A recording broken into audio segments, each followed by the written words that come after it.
E aí, tá tudo bem com você? Bom dia, eu sou Wellington Calazans e este é o programa Duplo Expresso que começa a partir de agora. Hoje com 5 minutinhos de atraso, não leve muito a mal isso não, porque às vezes acontece. Estava fazendo aqui uns testes técnicos, né? Mas a gente começa o programa a partir de agora. Bom dia para todo mundo que está chegando. Nana Costa está chegando. Quem mais aí? Thaís Santos.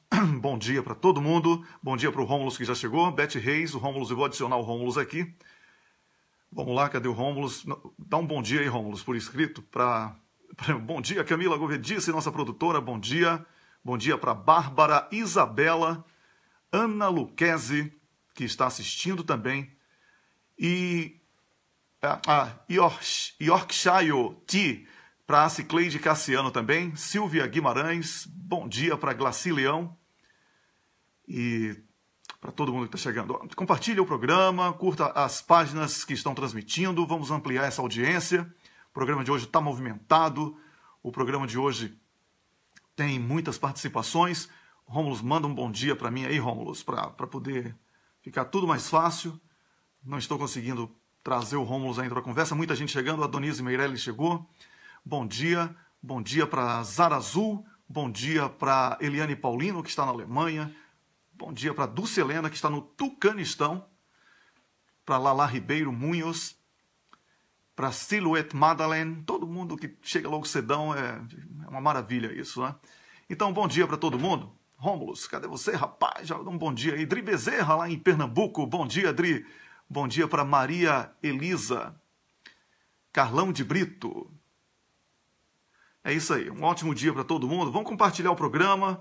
Vamos aumentar essa corrente.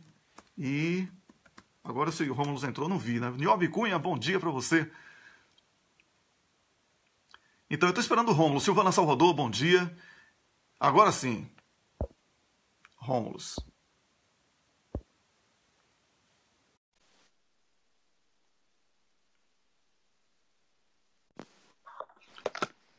Olá, Rômulus, bom dia, tudo bem? Bom dia, Wellington, tudo ótimo. Pois é, estava chegando com um pouquinho de... Eu não estava dando para ver porque está subindo muito rápido aqui. São muitas pessoas. A galera vai entrando nessa hora, é rápido, né? É bem rápido, e aí você sabe, né? Não dá para ver mesmo. Então, agora está tudo certo, né? Está tudo certo para a gente começar aqui a nossa conversa.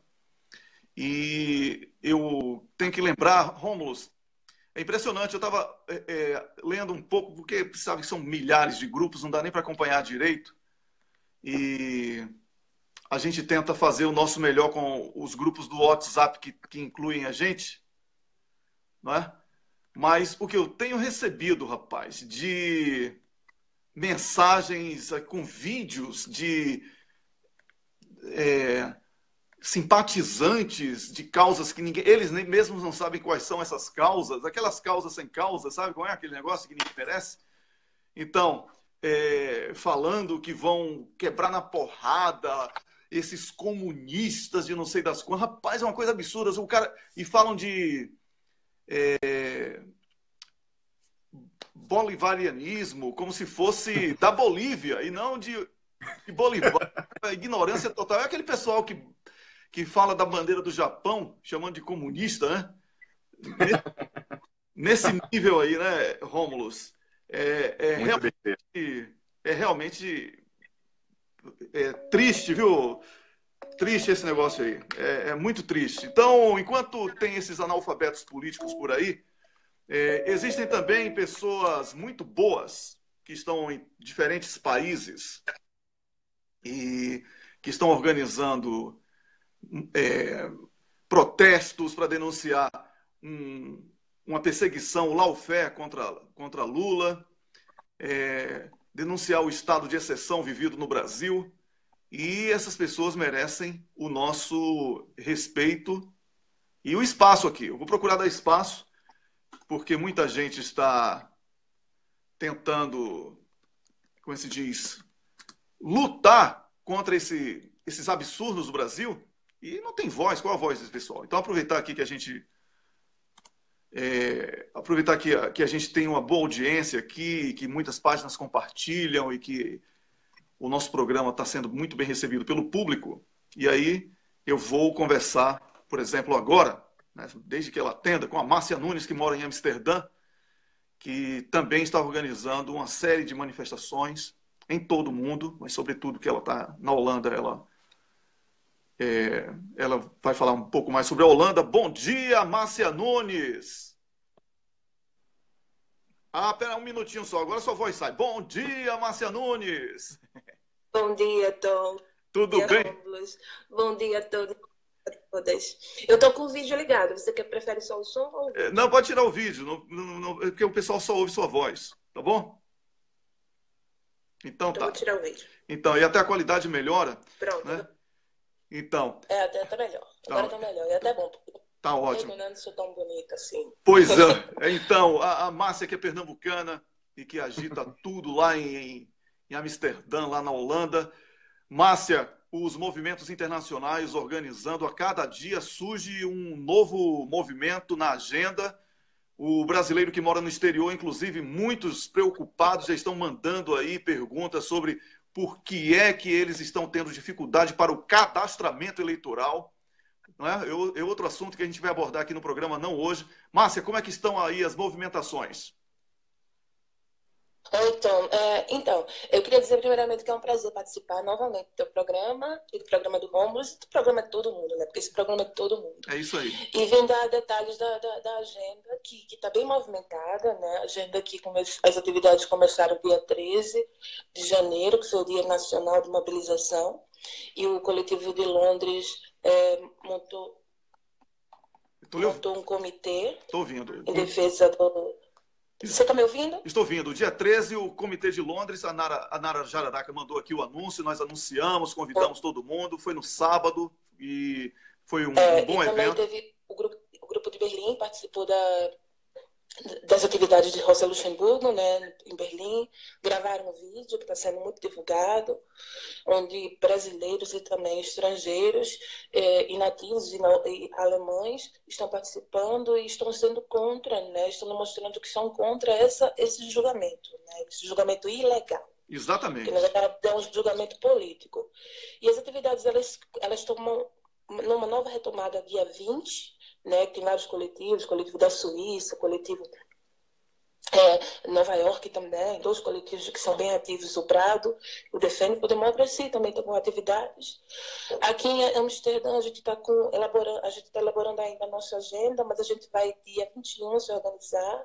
Estamos tentando fazer um panfletaço, onde a gente vai também gravar, pedir para que os holandeses demonstrem a sua indignação, porque a mídia, né, a gente está informando a mídia também local sobre esse julgamento ilegal. Uhum. Então a gente não está calado e tem outras atividades bombas aí que vem, né, no finalzinho de janeiro, depois do julgamento, porque a gente sabe que a luta continua e a gente está preparado para lutar, porque nós somos de fibra. É isso aí, Somos de Fibra, o nome do grupo agora virou Fibra mesmo, a iniciativa aí do Edgar, muito bom. Edgar que amanhã vai certamente conversar comigo por aqui também. Márcia, eu quero parabenizar você por estar sempre aí na linha de frente e todos os líderes aí dos grupos internacionais, porque são indispensáveis essas atividades para que nós possamos levar ao estrangeiro os absurdos, né, que estão acontecendo no Brasil, quando um juiz condena Lula por posse de um apartamento que pertence a outra pessoa, reconhecido na justiça, inclusive. Não é? Então, não podemos aceitar esse absurdo, é disso que se trata. Lula foi condenado por um crime forjado por um juiz partidário e que está tentando manchar a biografia de Lula e prejudicar a democracia do Brasil. E como somos brasileiros, temos o mesmo direito do que qualquer juiz, do que qualquer presidente, do que qualquer ministro. Queremos o melhor para o Brasil e vamos lutar pelo melhor, para o melhor. Tom, eu queria fazer um convite. Por favor. A gente da Frente Internacional, a gente vai elaborar uma atividade que a gente vai ter que contar com o público que mora no Brasil, né? Seja para participar do que a gente vai propor, e eu venho com essa proposta, acredito que na sexta-feira, coloco para vocês que, na verdade, é uma proposta que vai atacar a mídia, porque a gente sabe que a mídia, no dia 24, ela vai estar vidrada para o julgamento de Lula. E a gente sabe que a mídia, o PIG, ele é comprado, né? Ele manipula as pessoas. Então, é interessante que a população brasileira ela divulgue esse vídeo que a gente vai elaborar, que vai ser um ataque à mídia. Uhum. Só que a gente sozinha, aqui de fora do Brasil, a gente tem um impacto forte, mas com o público, com o povo brasileiro do nosso lado, a gente vence essa batalha. Então, o que eu queria é que quando a gente divulgasse essa ação, que é internacional e passa a ser brasileira também, passa a ser nacional, para que o público ele participasse, atuasse participando dessa atividade, seja participando do próprio vídeo, como também divulgando esse vídeo nas redes sociais. Para parente, para amigo, para inimigo, se é que tem inimigo, mas para todo mundo.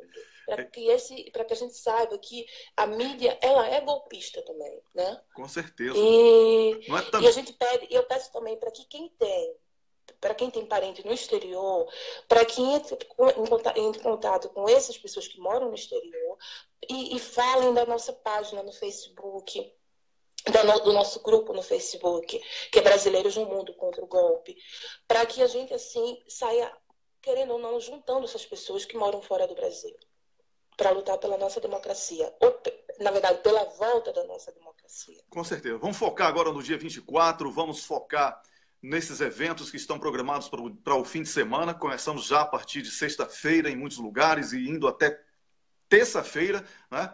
E nós vamos aqui divulgar todos os dias um evento, a agenda, todos os dias. E vamos entrar no dia 24, com certeza, com plantão. Aqui eu e Rômulo vamos estar atentos.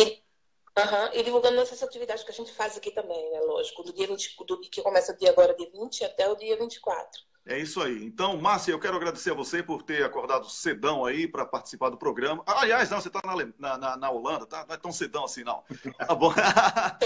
É cedo sim, é cedo sim. Desde que brasileiro fora do exterior não trabalha assim, trabalha tudo, viu? Oh. Então, eu vou deixando vocês e vou trabalhar agora. E força aí, povo do Brasil, força aqui, que mora fora, tá entendendo? Mas a gente tá junto, É isso aí, Márcia. Parabéns, um abraço pessoal aí do grupo de Amsterdã, que continue aí nessa força para que a gente possa ter boas notícias também. Informando. Obrigada, Tom. Beijão grande. Ok, tudo de bom. Beijão, tudo de bom. Tchau, tchau. Um abraço, Rômulo. Tchau, tchau. Eu conversei com a Márcia Nunes, que é líder do Movimento Internacional, né, uma das líderes do Movimento Internacional, que está organizando a agenda em Amsterdã, capital da Holanda. E agora, Rômulo, é com você. Wellington, hoje, como você falou, o programa é agitado e a gente já está em linha com a nossa colunista de infraestrutura, ela que é mestra formada em arquitetura, mestra em engenharia civil, doutorado em administração de empresas. Vocês já conhecem a nossa amiga Patrícia Vauquier, que é outra brasileira fora do Brasil lutando pela democracia. Ela que está na França. Bom dia, Patrícia. Bom dia, Romulo. Bom dia, Wellington. Bom dia para todo mundo que está nos ouvindo e feliz ano novo para todo mundo, né? Porque eu não consegui participar na semana passada, então não consegui dar ano novo para todo mundo. Ela, como eu falei... Ano novo de muita luta aí pra gente, né? Patrícia estava no canteiro de obra, né, Patrícia? Você que está sempre ligado na infraestrutura, estava lá trabalhando. Ô, Patrícia, hoje, aliás, por falar em infraestrutura, a gente vai continuar falando de Odebrecht, não é isso? Isso. O que você vai contar para o pessoal hoje? O que me chamou a atenção nos últimos tempos é o que foi registrado até pela mídia golpista do comportamento antes delação, acordo de delação comprada. Eu não sei, tem um termo que vocês usam que eu acho já eu sempre esqueço, e combinada e o comportamento da Odebrecht e do Marcelo Odebrecht depois da delação. Ele vinha denunciando e ele vinha negando. É engraçado. Aliás, tem dois tempos aí. Em 2014, ele deu uma entrevista na Folha, onde ele falou que ele apoiava completamente o governo do PT. E que eu acho que o processo da Lava Jato fez ele ter que engolir todas as letras da frase que ele disse, né? Porque a Folha pergunta para ele assim: o setor privado vive pedindo ajuda do governo como benefícios fiscais e recursos do BNDES. Por que os empresários dependem tanto de Brasília? Ele responde: o governo brasileiro tem um papel grande na economia e isso criou uma interface também grande com o setor produtivo. Se os Estados Unidos, que todo mundo usa como referência, tivessem estatais do peso da Eletrobras e da Petrobras, ou um banco do porte do BNDES, os empresários americanos fariam igual aos brasileiros. E o tamanho do Estado não é decisão deste governo, é uma decisão da sociedade. Tanto que não vejo nenhum candidato querendo privatizar Petrobras ou Banco do Brasil. Para se pensar, eu peguei, tem várias entrevistas dele, e sempre dele falando, apoiando o governo, e de repente, aí ele foi preso pela Lava Jato. Tem um vídeo dele publicado no YouTube, onde ele denuncia todos os abusos, porque a Lava Jato não abusa só com o presidente Lula, não abusou só com o petista, ela abusou com ele. E ele usa esse vídeo, ele usa esse primeiro depoimento que ele dá ao juiz de Pedro de Curitiba para denunciar toda a tortura psicológica e toda a tortura que ele sofreu dos familiares dele, para os familiares. Ele denuncia que ele nunca foi processado por nada e de repente aparecem na casa dele e levam ele preso por prisão preventiva, que ele não sabe nem o que ele fez.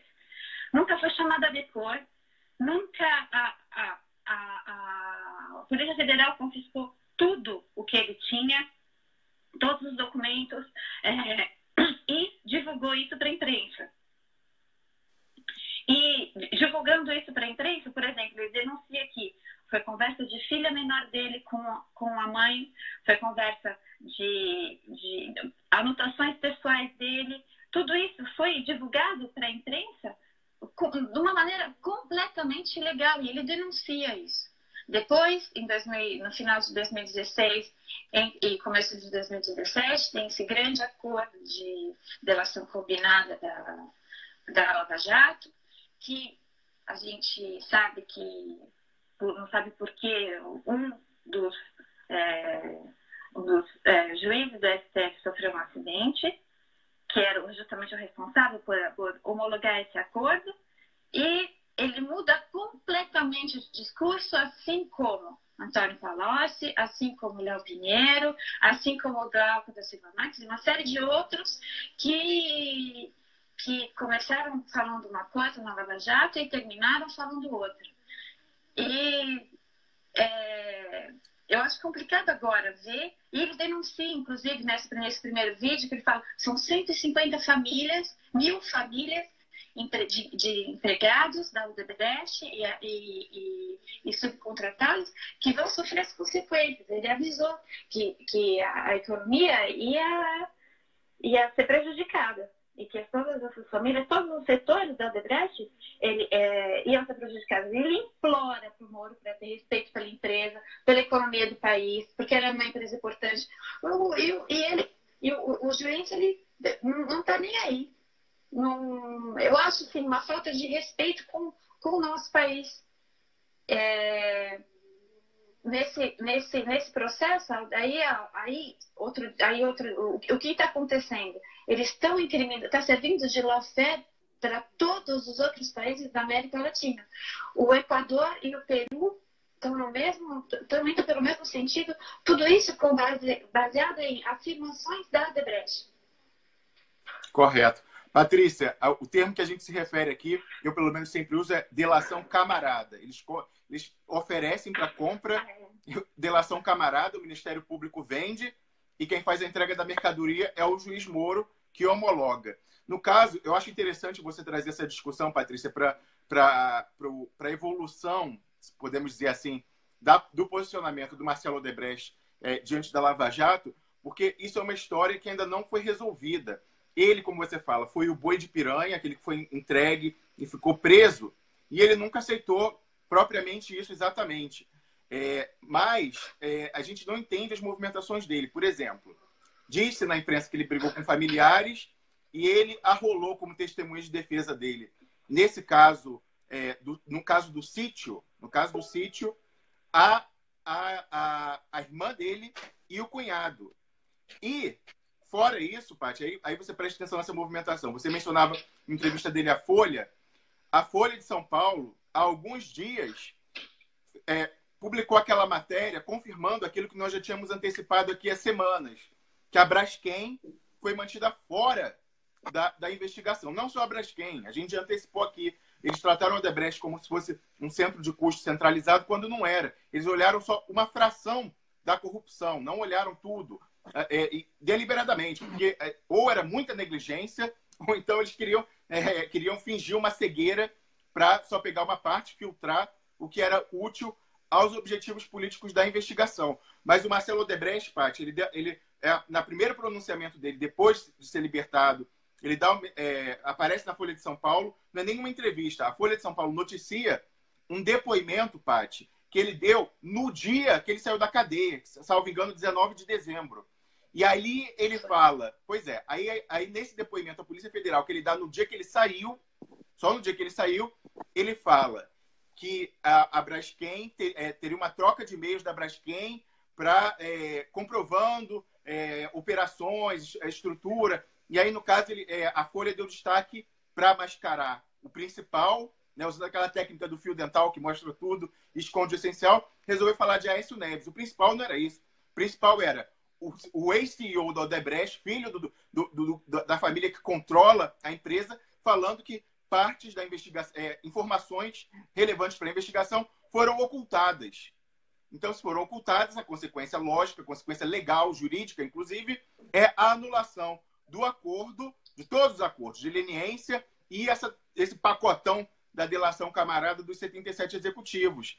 E ali, Paty, ele menciona, também ele dá um tiro nesse cunhado dele, que é o Maurício Ferro, que foi a pessoa encarregada, Paty, pelo desmonte daquele setor de operações estruturadas. Desmonte mesmo. Quando a gente fala desmonte de carro roubado, ele foi desmanchar ali tudo que tinha para não ser investigado. Então, ele fala que a investigação deveria procurar o Maurício Ferro, que estaria a par disso. Então, é o Marcelo Odebrecht, no dia que ele saiu da cadeia, dando mais um tiro em direção a essas pessoas que combinaram a sua revelia, essa versão com a Odebrecht. Você percebeu isso até no dia que a gente conversou e você falava dessa consequência natural, que é a nulidade dos acordos. Não é isso, Patrícia? E, na verdade, eu queria saber por que não pode anular antes. Porque todo o processo está viciado. Por exemplo, tudo isso que fizeram, essa divulgação, porque se julga, como todos os juristas falam, a gente julga pela mídia, os juízes divulgam informações que eles querem divulgar para a mídia e que são sigilosas, o que lhes interessa eles divulgam para a mídia e a sociedade condena. E como que a gente faz com isso? O problema é que, por exemplo, a posição de 2014 dos empresários da Odebrecht de 2014 era totalmente contra a privatização. Eles não iam apoiar, não iam apoiar um governo que fosse privatizar. Eu não entendo, assim, aí um economista pode explicar muito melhor que eu como que todo governo, a gente não tem mais empresa estatal, mas o BNDES agiu como se fosse uma empresa estatal, injetando o capital brasileiro na economia e dando força para os empresários, e fazendo com que os empresários conseguissem se desenvolver. Foi por isso que cresceu tanto, a Petrobras já era grande, mas foi por isso que a gente conseguiu crescer tanto, que a gente conseguiu finalmente desenvolver o setor naval, que a gente estava em linha, estava conseguindo desenvolver a Petrobras, estava conseguindo desenvolver mais a Petrobras, a Defesa Nacional, estava toda uma linha aí para a gente sair, tirando a cabeça fora d'água para respirar um pouco e saindo dessa dependência norte-americana, dessa asa dos países desenvolvidos que a gente sempre teve. Foi um trabalho de 14 anos que a gente conseguiu chegar lá onde a gente chegou. E o governo do PT teve muitos erros, mas essa parte de infraestrutura com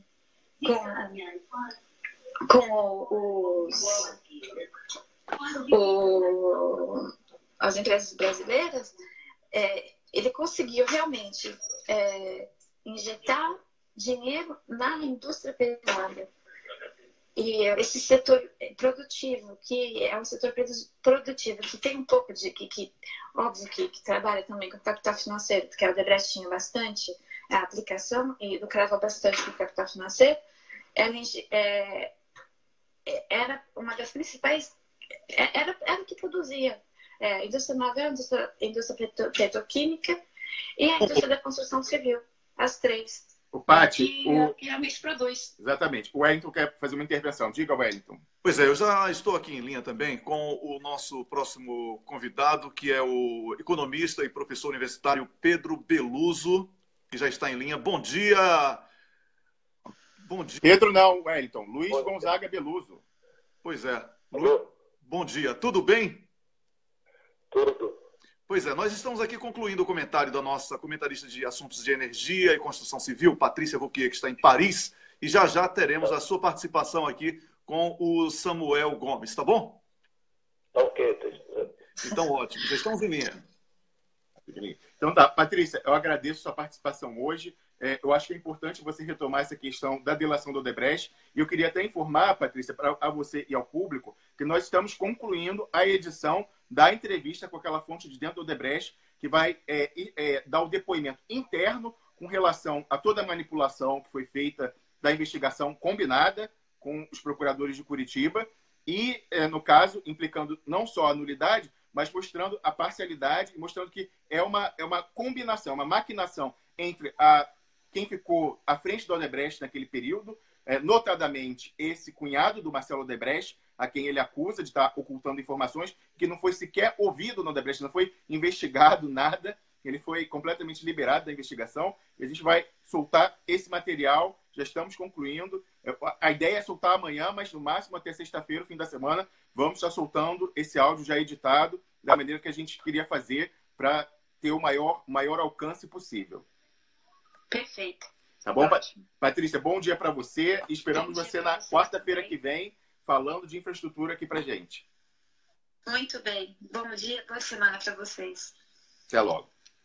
Conversamos com Patrícia Vauquier, nossa comentarista de assuntos para a energia e construção civil, aqui no programa Duplo Expresso, que você acompanha de segunda a sexta, a partir das 6 da manhã. Eu já estou em linha, como eu falei há pouco, com o professor universitário e economista Luiz Gonzaga Beluso. Mais uma vez, bom dia, professor. Um prazer tê-lo aqui com a gente.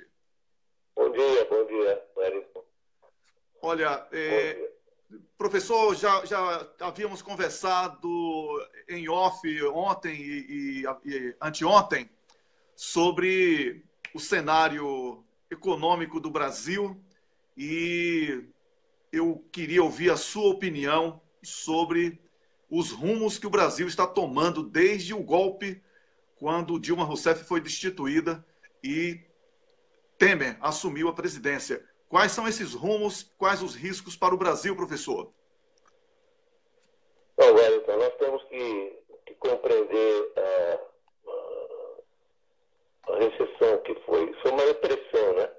Que foi deflagrada aqui no país por conta de uma criação de um ambiente muito hostil. A gente precisa combinar as questões sociais, políticas e econômicas para a gente poder entender. Um ambiente muito hostil criado pelos economistas do mercado financeiro e que instrumentalizaram, na verdade, o candidato derrotado, o Aécio Neves, né, na perquisição de uma destituição ilegal, na minha opinião, fundada em argumentos muito frágeis. Eu fui ao Senado defender correção das medidas tomadas pela presidente. Inclusive, eles alegaram que os financiamentos que foram feitos pelas empresas estatais implicavam em pedaladas, o que é uma mentira. Né? Então, nós juntamos essas dimensões da vida brasileira, social, política e econômica, para empurrar a presidente a adotar uma política econômica que, na verdade, não era a política econômica que vinha sido executada, ou que pelo menos foi prometida no debate eleitoral, que tão pouco vinha sendo executada desde do Lula, né? Que não havia, aliás, é um absurdo, porque o Brasil estava apresentando superávites primários todos os anos, à exceção de 2014, em que houve um déficit pequeno de 0,6. Né? Nós vínhamos de um período de crescimento muito, muito rápido, permitido o crescimento não foi determinado, foi permitido pelo ciclo de commodities, pelo ciclo internacional de consumo. O Brasil foi bafejado por um aumento importante no preço das commodities, importante eu não diria, quase que, eu diria que mesmo inédito, né? No preço das commodities, né? Houve uma expansão do mercado interno, com todas as políticas de salário mínimo, de abertura do crédito consignado, etc., com a queda do preço dos bens duráveis que ficaram acessíveis às camadas de menor renda. Nós tivemos em seguida também, que foi muito importante, os programas na área da indústria naval, na área do Luz para Todos. As pessoas não têm ideia de como o Luz para Todos foi importante para o país. Né? Você conversa com quem está no Centro-Oeste e eles são capazes de dar um testemunho honesto de como foi importante o Luz para Todos. Então a economia vinha com uma taxa de empregabilidade altíssima, sobretudo a chamada carteira assinada, o emprego formal. Né? O desemprego caiu a níveis nunca antes vistos, em torno de 5,5%, né? Se eu não estou com a memória me falhando. E é claro que a economia, depois que houve a crise de 2008, a economia reagiu, porém, na verdade, foi desacelerando. E o bloco conservador, que aqui no Brasil não tem liberal, né? Liberal não tem aqui, nunca teve. Desde Bernardo Pereira de Vasconcelos, que dizia que a gente devia, a civilização no Brasil dependia das costas da África, ou seja, no período da abolição, ele disse isso. Né? E tem vários descendentes. Então, a ideia era, na verdade, evitar que aquela política econômica continuasse seguindo. Infelizmente, a presidente Dilma cedeu às pressões e trouxe o Joaquim Levy, que provocou esse desastre. O que se segue agora? Se segue agora, na verdade, uma tentativa de desmontagem de toda a estrutura que sustentou o crescimento brasileiro durante anos. Aliás, isso não aconteceu agora. Né?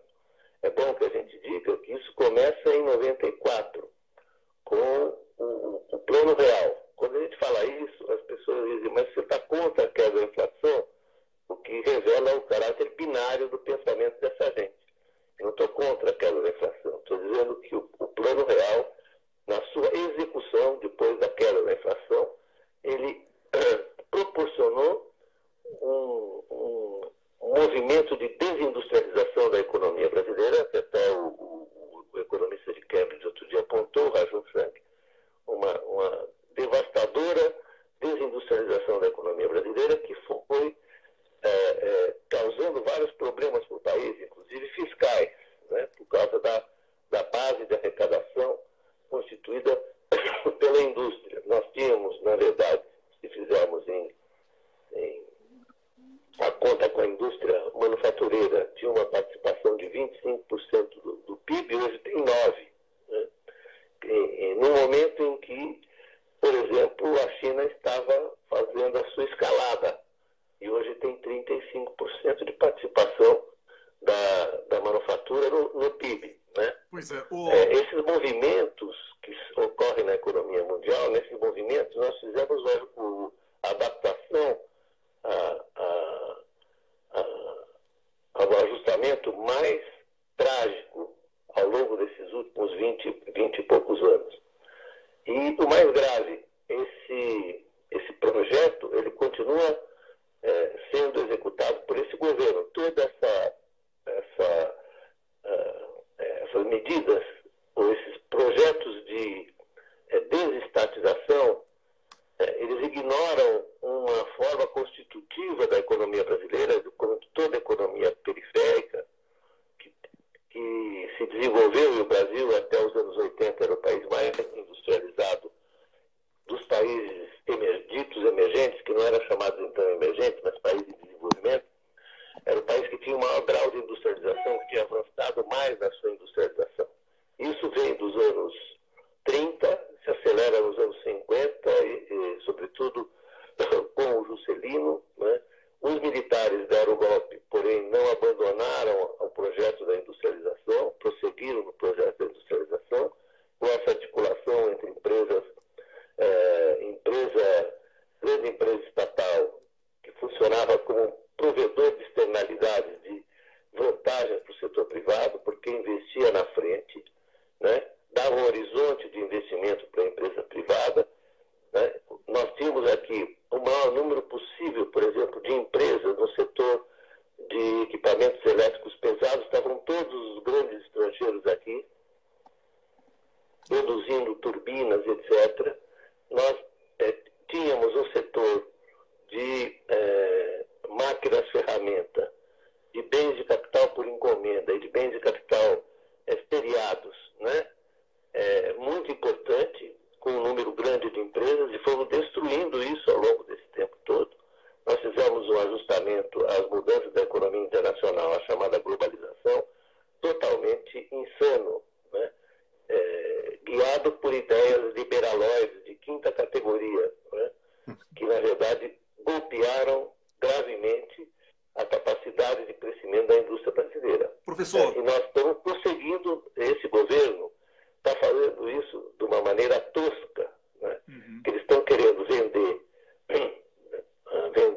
empresas estatais para arrecadar 500 bilhões para acertar uma situação fiscal que eles provocaram com uma recessão. É claro, com a recessão profunda como eles produziram, a receita fiscal cai, né? E mais grave, essa recessão produziu um desemprego enorme, terrível, são 12 milhões de desempregados, eles ficam discutindo se passou de 12.200 para 12.100, né? Que melhorou o desemprego, tem 12 milhões, você disseminou o emprego informal, o emprego precário, né? O chamado emprego por conta própria, e o pior é que a imprensa brasileira celebra isso como se fosse uma coisa formidável, o sujeito está vivendo ali à beira da miséria, né? Isso empurra ou deflagra uma onda de violência. A gente está vendo o Brasil sendo tomado por uma onda de violência, de assassinatos, de crimes, as polícias totalmente desamparadas. Todo dia nós vemos notícia no jornal de que os hospitais param de funcionar ou na verdade, restringem o seu atendimento por conta da falta de dinheiro, né? Eles não pagam as polícias, não pagam os médicos, não financiam os hospitais, e é esse quadro que nós estamos vivendo no Brasil, né? Causado pelo predomínio de uma camada social de rentistas, de gente que, na verdade, vive do juros da dívida pública, né? E que se coloca como iluminado, capaz de saber o que o Brasil tem que fazer, e que, na verdade, está determinando esse ataque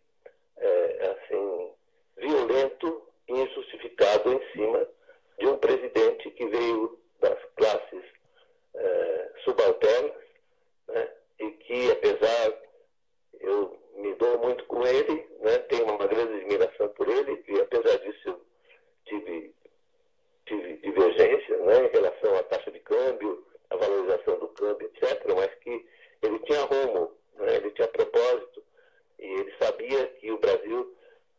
avançar se tivesse um programa de elevação do nível de vida dos menos favorecidos aqui.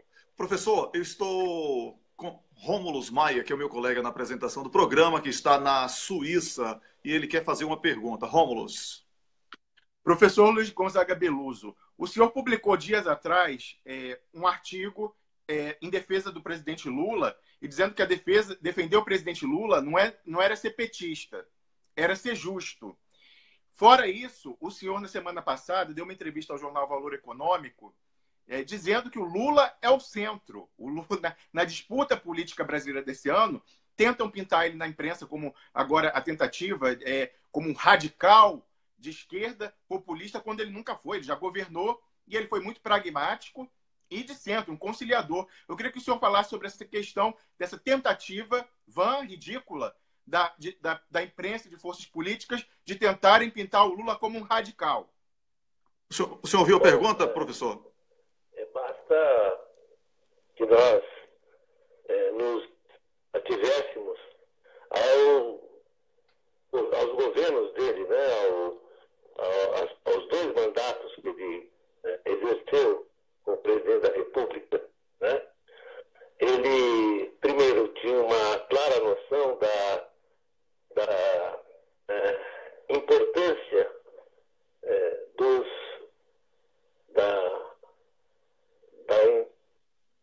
da presença e da ação do empresariado brasileiro. O Brasil sempre foi construído junto com o Estado. O empresariado brasileiro foi construído junto com o Estado. Como dizia o Gramsci, o Brasil fabricou os fabricantes, né? O Gramsci falando da Itália. Então, o Lula tinha uma clareza muito grande. O vice-presidente dele, o Zé de Alencar, era empresário, né? E tinha posições muito avançadas no que diz respeito à política monetária, à política fiscal, né?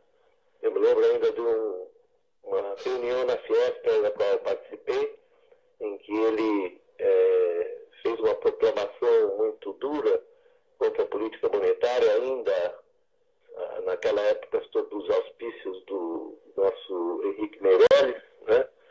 E o Lula tinha muito claro que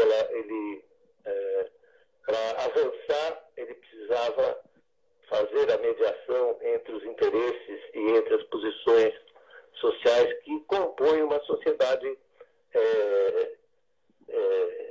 capitalista, né? Que você tem divisão do trabalho, divisão de interesses, de classes sociais, né?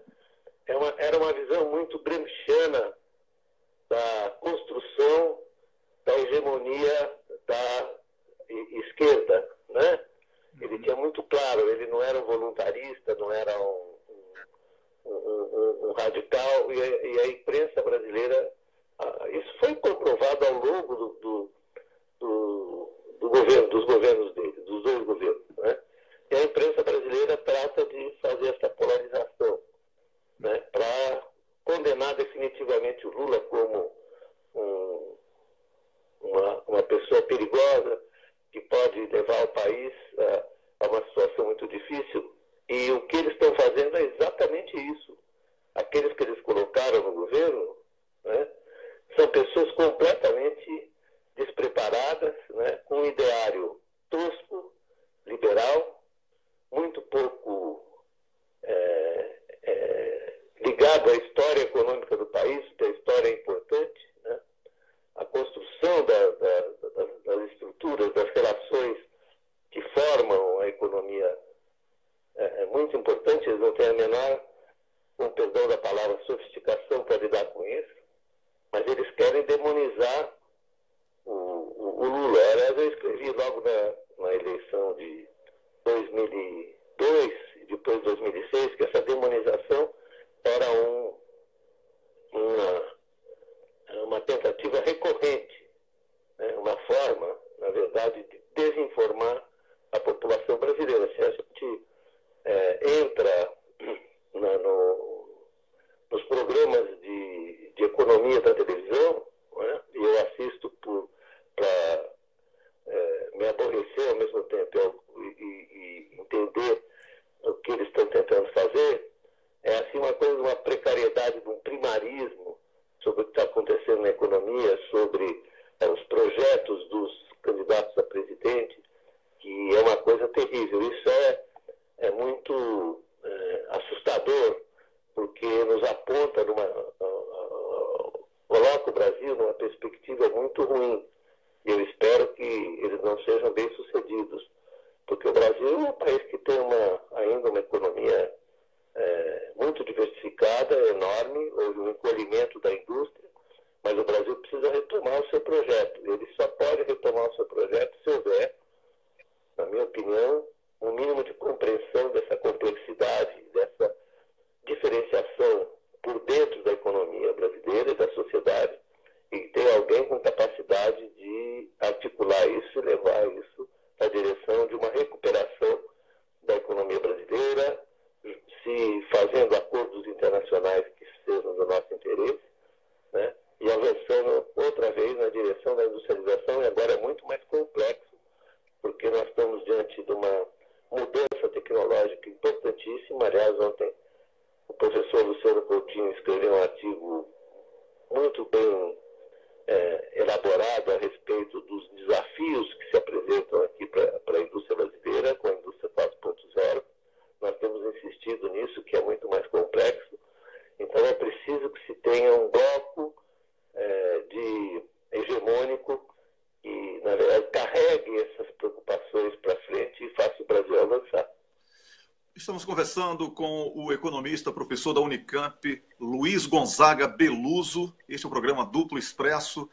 E, professor, para a gente concluir a sua participação nessa entrevista, eu gostaria de ouvir do senhor. O atual governo, ele entrou através de um golpe que todos agora no mundo inteiro reconhecem como golpe. A proposta econômica que eles estão implementando de uma forma até ultra-radical, ela foi reprovada nas urnas nas últimas 4 eleições e eles estão, ao mesmo tempo, tentando impedir que, através de um crime forjado por Sérgio Moro, uma condenação totalmente inconstitucional, estão atribuindo a Lula um apartamento que pertence a outra pessoa, e eles estão criando um cenário de instabilidade institucional, política. E quais as consequências, se é que ainda pode piorar para a economia diante desse cenário de guerra que foi criado aí pelo golpe? As consequências serão o avanço da anomia social, do inconformismo, da compreensão de que não se trata de uma decisão fundada nas regras do Estado Democrático de Direito, né? Isso mais parece, e nós tivemos na história da humanidade mais recente vários episódios semelhantes, né? E esse episódio do Lula me lembra o caso Dreyfus, no final do século XIX, na França, em que um oficial de origem judaica,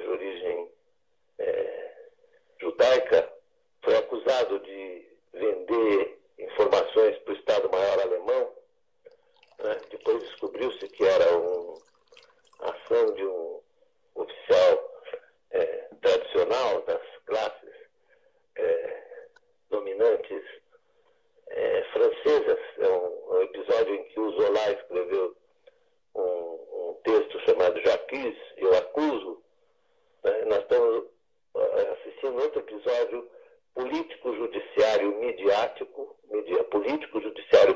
desse tipo. A França se dividiu, como o Brasil está, entre os Dreyfusards e os anti-Dreyfusards.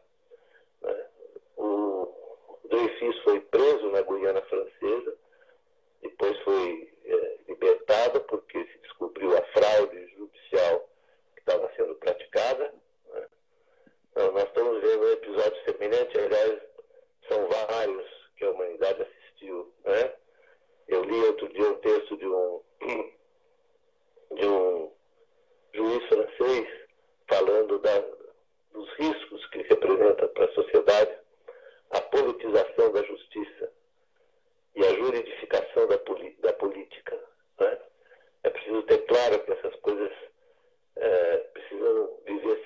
claro, na medida do possível, a gente não pode se iludir também, na medida do possível, mas no caso do julgamento do Lula, claramente essa dimensão política, né, isso sem falar nos danos que foram causados à economia pela Operação Lava Jato, que a grande imprensa não quer reconhecer, mas que foram muito grandes, né, do ponto de vista do emprego, etc.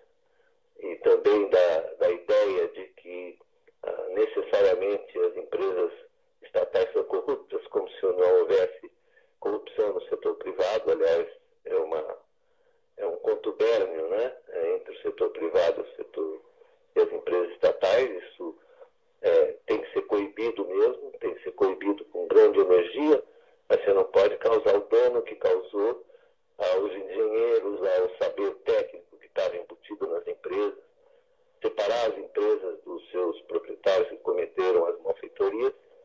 Mas, enfim, nós estamos vivendo uma tragédia na justiça brasileira, né?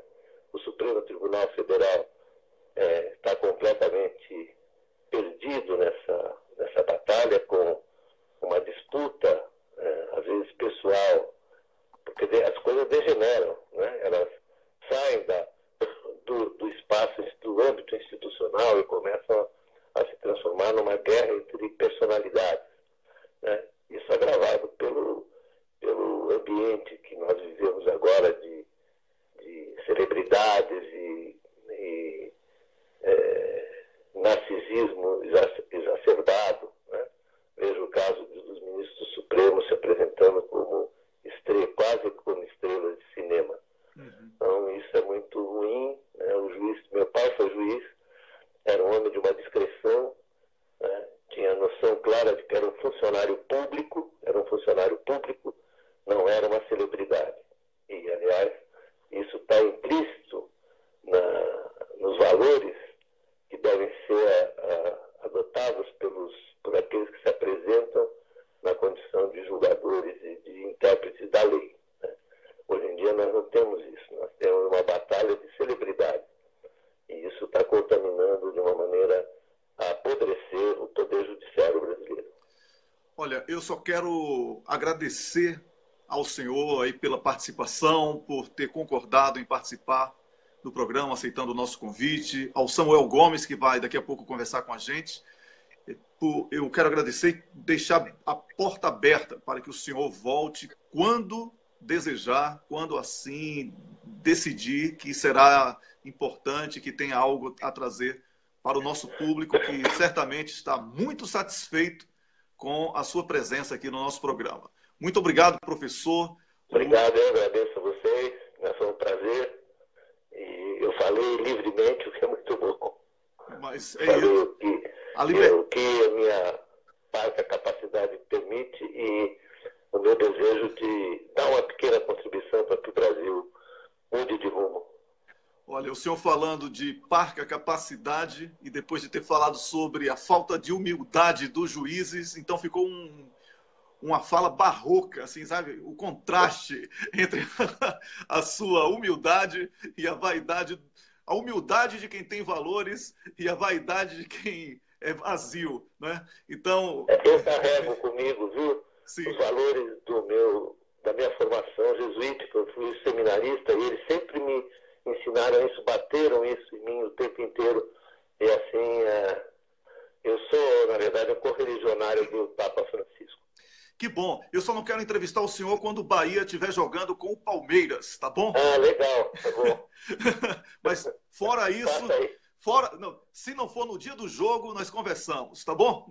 Tá bom, tá bom. Um grande abraço e tudo de bom. Minha garganta sumiu aqui com a voz. Um grande abraço. Rômulos. Abraço. Tchau.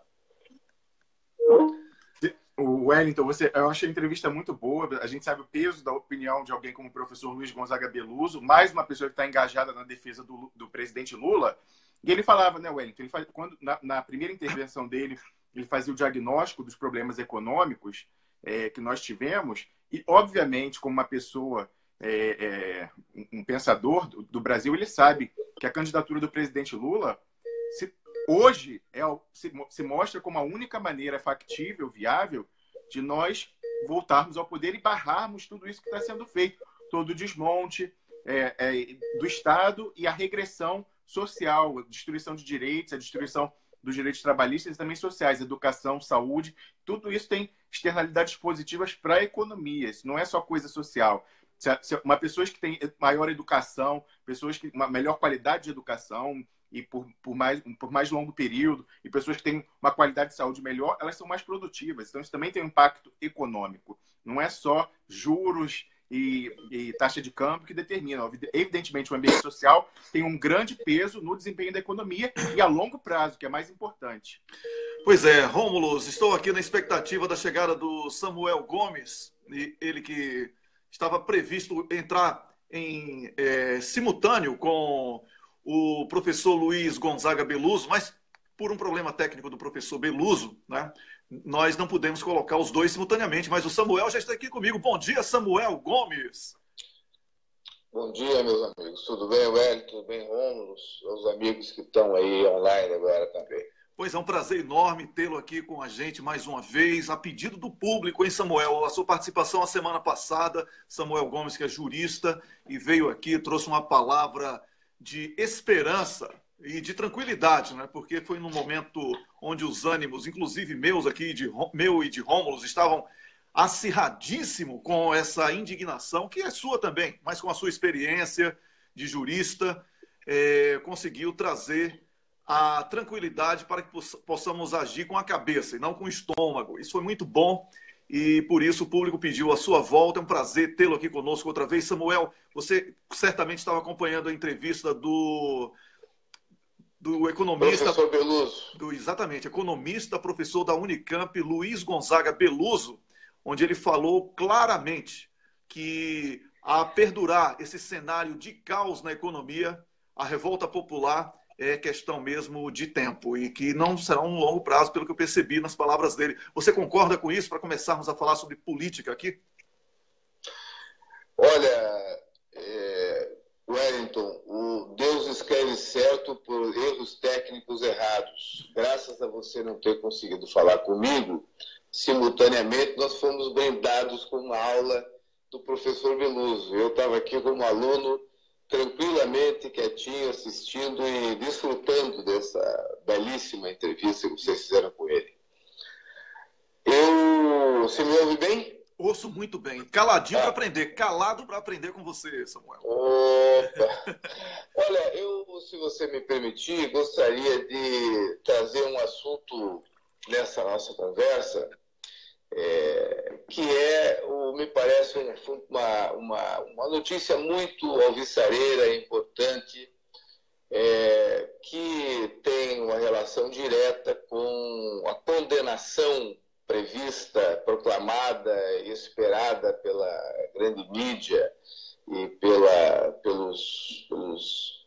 supostos brasileiros, né, que estão entorpecidos por essa onda maluca que nós estamos vivendo, que é o lançamento em Porto Alegre do livro de um bom amigo, mas não por ser um bom amigo, mas por ser um competente professor de filosofia, de professor de lógica, de filosofia do método científico, que é o professor Euclides Mansi. Euclides Mansi é um dos dirigentes do Instituto de Filosofia para a Libertação. Esta linha, inaugurada na filosofia por um filósofo argentino, e que é a expressão na filosofia da teologia da libertação, mas com as categorias, evidentemente, da filosofia. O Euclides Mansi escreveu um livro que será lançado, está já disponível em PDF, tem tido uma grande repercussão, que será lançado em Porto Alegre agora no dia 24, no dia 22, melhor, que o título é Falácias de Moro, Análise Lógica da Sentença Condenatória de Luiz Inácio Lula da Silva. O livro tem 200 e tantas páginas, mas é um primor de capacidade didática, de exposição. Numa primeira parte, ele apresenta as categorias, apresenta a lógica como a ciência que estuda a relação de consequência entre proposições e que, portanto, a lógica responde também por teorias da argumentação correta nos domínios da linguagem comum e científica. Então, as ciências particulares, como o direito, têm seus conceitos próprios, evidentemente, mas precisam ser empregados adequadamente segundo as regras da lógica para que tenham validade científica. Vocês me escutam? Muito bem, estamos ouvindo bem. Então, o que o professor Euclides faz é apresentar, sob o ponto de vista da lógica, ou dar uma peneirada na sentença do Moro com a peneira da ciência da lógica, a eterna ciência da lógica que vem de Platão, de Aristóteles, que vem de Sócrates, e que há 25 séculos permite que a humanidade se desenvolva como a ciência nos vários âmbitos do conhecimento humano. E ele simplesmente revela nem fragilidade, mas a imprestabilidade da decisão do Moro para o objetivo que pretende, que é o de aplicar a justiça, aplicar o direito, aplicar a lei a um caso concreto. Ele demonstra com muita clareza que o Moro incorre em uma série de falácias. Porque a falácia é um erro de raciocínio, um argumento sem a garantia formal que decorre de suas premissas. Porque todo raciocínio lógico, toda sentença judicial, como toda petição inicial de um advogado ou uma denúncia do Ministério Público, é um silogismo. Apresenta premissas, uma premissa menor, que é um fato, João matou Pedro, uma premissa maior, que é a descrição hipotética, a descrição abstrata daquele fato no ordenamento jurídico, matar alguém, e a conclusão lógica, Pedro será condenado a tantos anos. Essa é a estrutura lógica, é o silogismo. Quando as premissas são equivocadas, as conclusões são imprestáveis. O professor Euclides demonstra que as conclusões a que chega o Moro não se sustentam em razão de sofismas. Mas agora, me permitam, o sofisma é o gênero. Mas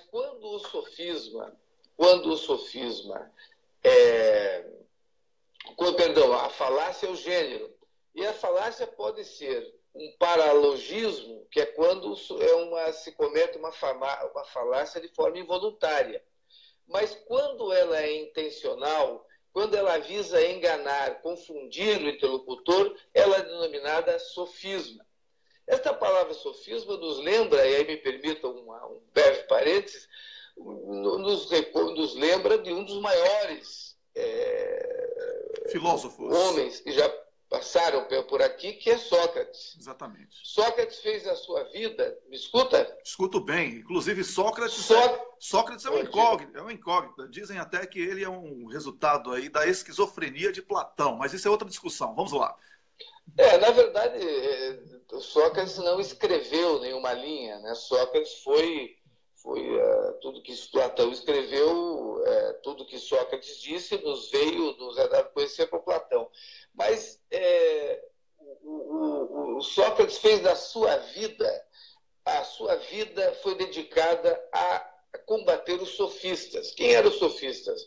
Os sofistas eram profissionais da retórica, eram professores itinerantes que ensinavam as classes dominantes, os filhos das classes dominantes, a convencer em qualquer situação. Porque eles achavam o seguinte: não existe a verdade. Sócrates e Platão, assim como Jesus, assim como Gandhi, assim como Buda, assim como todos os iluminados, dizem que existe a verdade, o bom, o belo, o justo, que existe antes e acima e independentemente da vontade humana. Essa é a visão absolutista, digamos, no sentido generoso e filosófico. Existe a verdade. Agora, os sofistas, e nós vivemos hoje no domínio dos sofistas, eles diziam: não existe a verdade, o bom, o belo, o justo. Existem tantas verdades quanto são as pessoas. Portanto, a verdade que prevalecerá será aquela de quem tiver maior poder, ou poder físico mais forte, ou poder de sedução retórica, aquele que tiver melhores condições de apresentar o seu argumento. E por isso eles ensinavam os filhos das famílias atenienses, os ricos, poderosos, a defender qualquer posição. É isso que o Moro faz. O Moro faz, ele sofisma, ele demonstra isso ao professor Euclides de uma maneira muito clara. Uhum. Ele faz persuasão enganosa, estabelece um conjunto de erros de lógica com uma visão, com uma posição, uma pretensão explicitamente de convencimento retórico e persuasão retórica sem fundamentação lógica, sem, portanto, consistência, portanto, falsa. Com certeza. Ô, Samuel, você falou sobre um livro, inclusive esse livro é grátis, está disponível na internet, salvo engano, não é isso? Mas eu queria falar a você o seguinte, eu fiz uma pergunta também, que você é muito jurista, é dose, e aí eu vou passar para o Rômulo, porque é jurista também, vocês se entendem melhor, mas eu fiz uma pergunta sobre a reação da sociedade, pegando como gancho aí a presença do professor Beluso, né, onde ele falou que, a permanecer a imposição de uma agenda reprovada nas urnas, a reação popular poderá ser extremamente perigosa. Não falou com essas palavras, mas deu a entender que vai haver uma reação popular, com certeza. E eu vou passar agora... Alô? Está me ouvindo, Samuel? Pois não. Está me ouvindo? Sim, agora está falhando um pouquinho, mas agora voltou. Tudo bem, então. Agora o Rômulo vai fazer uma pergunta. Rômulo, vamos lá. Perfeito. Samuel, eu queria justamente tomar partido da sua experiência como advogado atuante. Pelas movimentações que nós temos vistos com esse périplo do presidente do TRF4 em Brasília, parece que até ele já conhece o resultado e já trata disso publicamente. Então, a expectativa é que seja uma condenação. Eu pergunto para você, depois disso, evidentemente, muita gente vai tentar vender, é isso que eles querem, como o presidente Lula como um cadáver político. E não é verdade. Eu queria que você falasse da via recursal, que vai começar a ser utilizada a partir do dia 25 e vincular... O Samuel está com um problema técnico. Eu acho que ele não está lhe ouvindo. O Samuel, você está ouvindo? Rômulus? O Rômulo está falhando um pouquinho. Está picando a chamada, né? O áudio. Então, Rômulus, perdão. Então faz o seguinte, Rômulus. Você pergunta, eu repito aqui. Você faz a pergunta. Tá bom? Vamos lá. Tá. Concluindo, eu queria que ele relacionasse isso, então, a perspectiva jurídica de um lado, dos recursos, mas a perspectiva política. E aí eu queria falar como o Samuel está envolvido nessa questão de todos os comitês que estão surgindo do Brasil em defesa de Lula, da candidatura e do direito do povo brasileiro de votar nele, se assim quiser. Pois é, Samuel, o Rômulo, uma pena que você não tenha ouvido a pergunta, porque ele introduziu de uma maneira muito boa. Ele fez um paralelo aí entre essa quase certa decisão do juiz que está aí buscando, inclusive, reforço policial e etc., criando um clima extremamente artificial, e, ao mesmo tempo, ele mencionou esse crescimento de apoio através dos comitês que estão surgindo em todo o Brasil em apoio a Lula e em defesa da democracia no Brasil. Então, você poderia fazer um paralelo entre essa investida da justiça contra a aspiração política que é por democracia da sociedade brasileira? Alô? Alô, Samuel. Você está me ouvindo, Samuel? Alô? Não, Samuel, parece que eu perdi o Samuel, que eu vou tentar ligar outra vez para ele. Agora voltei. Você voltou a ouvir. Então, Samuel, a pergunta é a seguinte: qual o paralelo que você pode fazer entre... Alô, Samuel. Tá. Sim, eu penso que... Certo. Eu penso que essa iniciativa do presidente... Você me escuta, Wellington? Sim, claro. Alô? Essa iniciativa do presidente do Tribunal de Porto Alegre, o Thomson Flores, é mais um episódio dessa ópera bufa em que o judiciário brasileiro se envolveu, foi levado a se envolver pela mídia, que é o braço comunicacional do capital financeiro.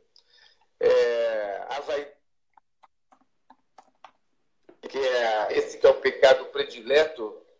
Até me escuta? A vaidade, você falou sobre a vaidade, cortou, mas voltou. A vaidade, que é o pecado predileto do Satanás. Você lembra da derradeira, da última cena do livro, do filme O Advogado do Diabo? Quem assistiu lembra. Sim. O diabo dizendo que a vaidade é o seu pecado predileto.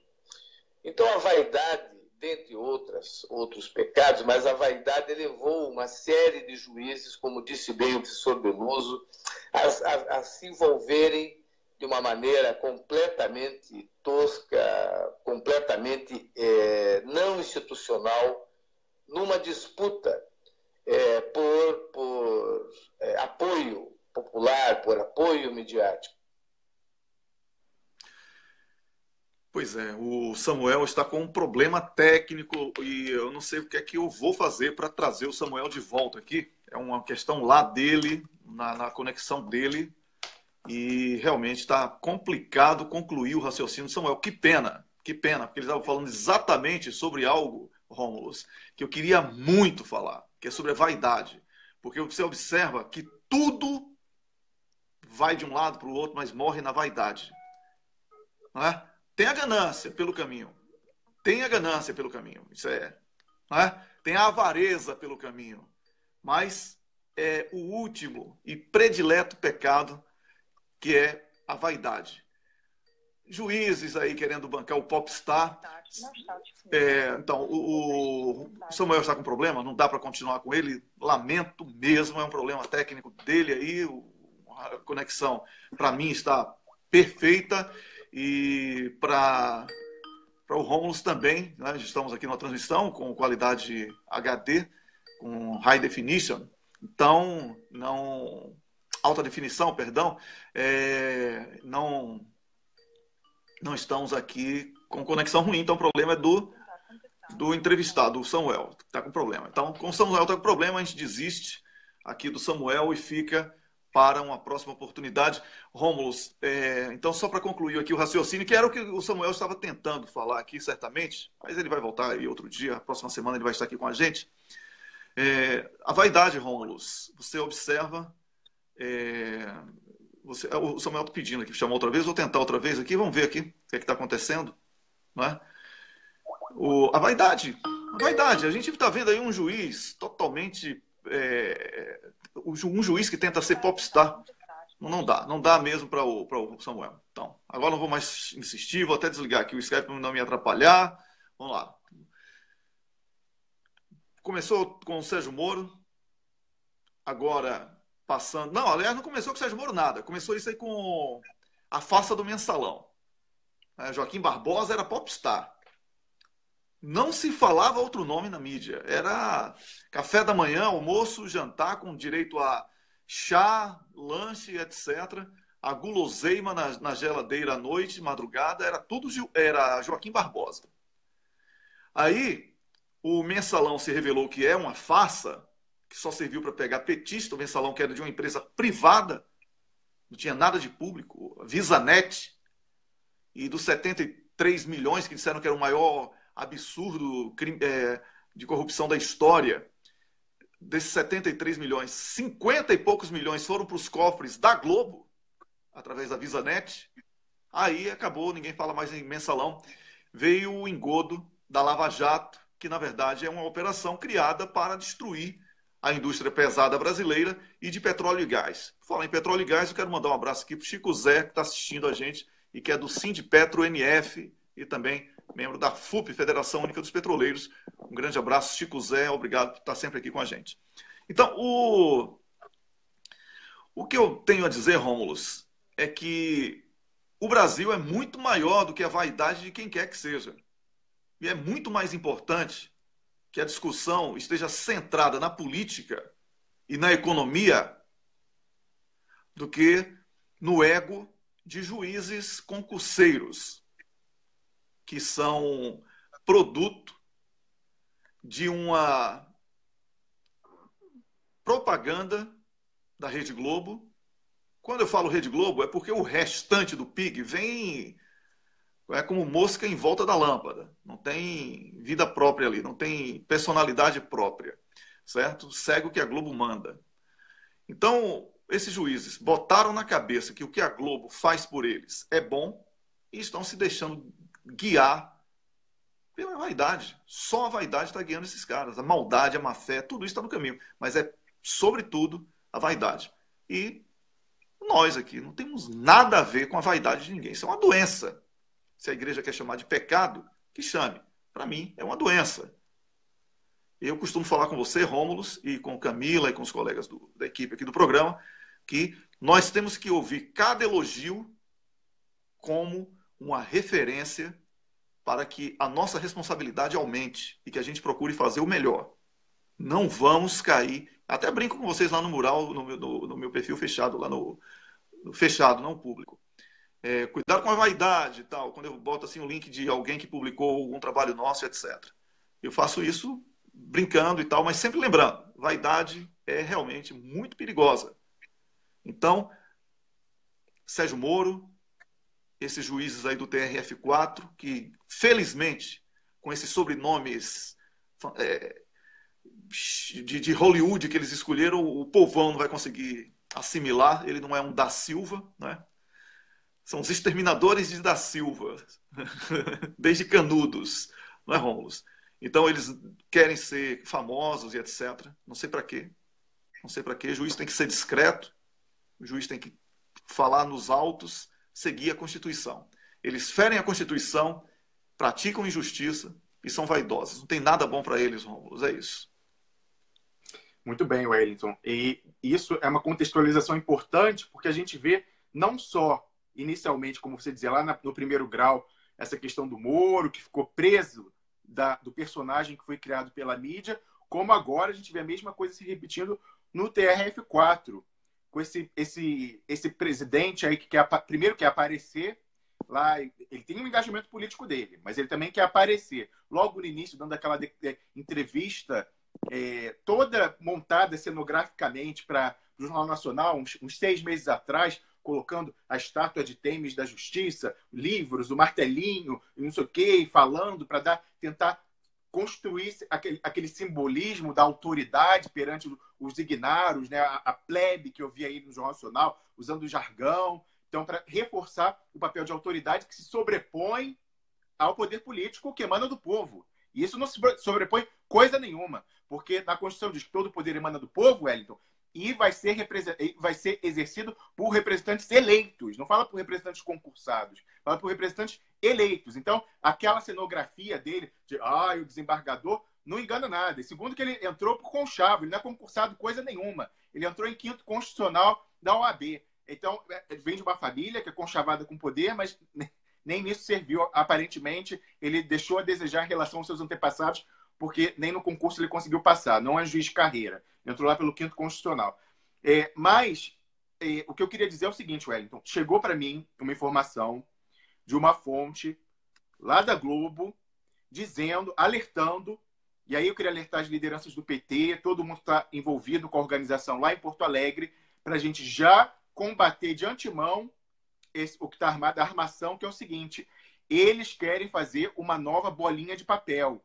Essa viagem, esse périplo do Thompson Flores a Brasília foi para criar o álibi, para criar ele está criando clima para tentar fazer alguma coisa. Então, não só é a questão da infiltração, como eles relatam essas ameaças que eles não dizem da onde, não dão circunstâncias, não está sendo investigado. Inclusive, o ministro da Justiça, Wellington, ele deu entrevista falando, desautorizando versões que estão sendo plantadas na imprensa por esse senhor Thompson Flores e Gebran e essa turma, falando que haveria, que teria entregue ao ministro da Justiça um relatório com as ameaças que estão sofrendo. É mentira. Eles estão plantando na imprensa isso para forjar uma violência, alguma coisa cenográfica, de novo, que nem a bolinha do papel na cabeça do Serra, para tentar vitimizá-los. Porque eles sabem que no dia 24 eles vão estar completamente queimados na opinião pública e na soberania, e na cidadania.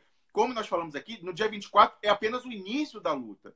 Parece que esse resultado já é conhecido, ele mesmo soltou nota dizendo mas o presidente Lula não será preso. Então, ele já está se pronunciando antes, ele já conhece um resultado de um julgamento, entre aspas, que ainda vai se dar assim, é o absurdo, tudo para ser anexado, ainda mais no rol de absurdos que a gente tem visto. Então, ele já sabe disso, e para tentar midiaticamente, aí o especialista é você, Wellington, midiaticamente diminuir o impacto dessa condenação absurda, farsesca, política, eles vão tentar criar um factoide com essa história de ameaças. Ele está plantando, olha, construindo a narrativa aos poucos para chegar. Então eu digo, uma fonte minha me informou que tem articulação com a Globo, inclusive o editorial da Globo publicado ontem, dizendo que qualquer coisa que aconteça é de responsabilidade do PT. Olha que coisa ridícula. Agora o PT é responsável pela segurança pública em Porto Alegre. Isso já é também a construção do cenário para violência cenográfica que eles vão fabricar. E aí, Wellington, já te passo a palavra para concluir. No seu périplo em Brasília, o tal do Thompson Flores foi almoçar com o general Etchegoyen, que é aquela pessoa de extrema-direita, antipetista, que controla a inteligência do Exército. Muitas pessoas não entendem a complexidade do Exército. O general Vilas Boas, como a gente comentou aqui no programa, a gente antecipou, e depois ele mesmo confirmou dando entrevista, foi ele que disse não ao uso das Forças Armadas. Não foi Raul Jungmann, não foi o governo. Foi o comandante do Exército que falou: não vamos usar o Exército, as Forças Armadas, como povo nunca mais. As lições do passado ficaram. Então, quem disse isso? Mas a inteligência do Exército ela é controlada pelo Gabinete de Segurança Institucional, que é dessa pessoa que é de outra linha política das Forças Armadas, o general Etchegoyen, que provavelmente, aí a minha inferência, está coordenando, junto com esse pessoal do Sul e junto com a Globo, essa operação fake de incêndio de hashtag, essa farsa para tentar entrar na pauta, dividindo no dia 24 a grande notícia, que é essa condenação absurda. Então, eles falaram que o almoço foi para, mais uma vez, Thompson Flores pedir segurança federal lá, intervenção do Exército. Primeiro, que já tinha sido negado pelo ministro da Defesa. Então, não teria nada que falar com o Etchegoyen. Etchegoyen é alguém que controla o subterrâneo, a questão da inteligência. Então, ali, eles, mais uma vez, o Etchegoyen, inclusive, que é do Sul, me faz crer que o Etchegoyen também está envolvido nessa coordenação. Como eu disse, uma fonte da Globo me disse já que está a Globo envolvida, esse pessoal do TRF4 e provavelmente esses setores aí, né, da inteligência, infiltrados, clandestinos do Exército. Então, mais uma vez, eu peço atenção às lideranças do PT com relação a essa questão, porque eles querem entrar para dividir na pauta no dia 24. Eles estão construindo o cenário. Não é isso, Wellington? Olha, Rômulus, eu quero... É isso. A senadora Gleisi Hoffmann esteve aqui a semana passada, no primeiro programa do ano, e eu também fiz o alerta, recebi de uma fonte lá do Rio Grande do Sul, que infiltrados estariam provocando baderna diante das combinadas câmeras de televisão para que estes fossem os temas divulgados após o anúncio de uma sentença que todo mundo já sabe qual é. A questão aqui é julgarmos a justiça. Já estamos terminando o programa, temos 2 minutos apenas. A justiça está sendo julgada. A sentença de Moro contra Lula é absurda. Lula está condenado por um apartamento que a justiça reconhece ser de outra pessoa. Então, é Moro desmoralizando a própria justiça, Moro praticando política e uma perseguição contra setores da política de forma escancarada. A baderna já está no poder. Quem tem que ter medo da baderna, da violência, é a sociedade brasileira, que está sofrendo golpes sucessivos, com perdas, com perseguições, com cerceamento de expressão e com mentiras que são publicadas como forma de dispersão.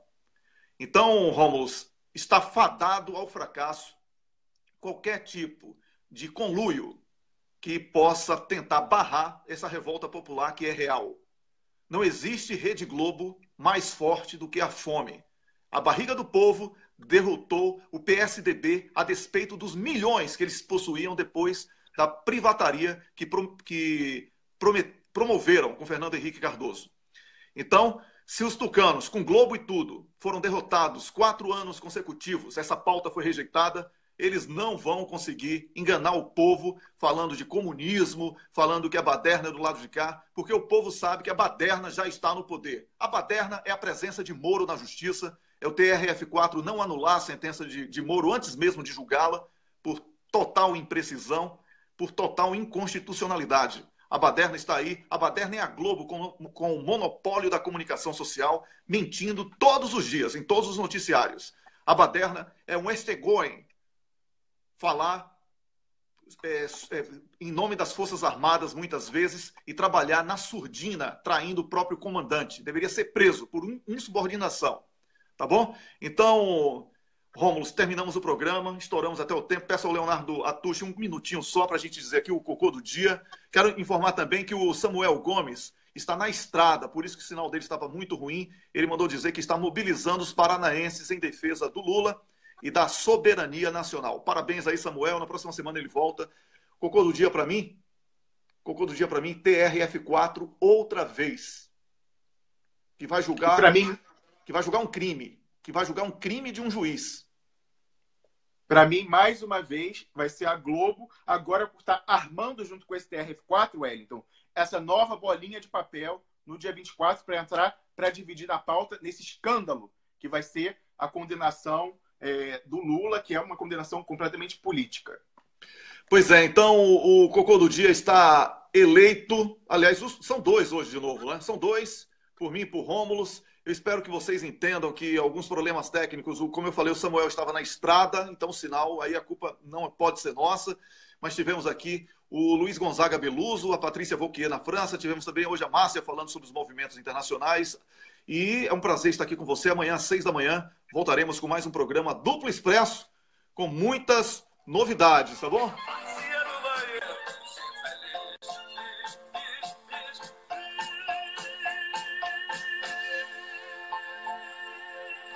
Rede Globo e TRF4. Cocô do dia, mais uma vez.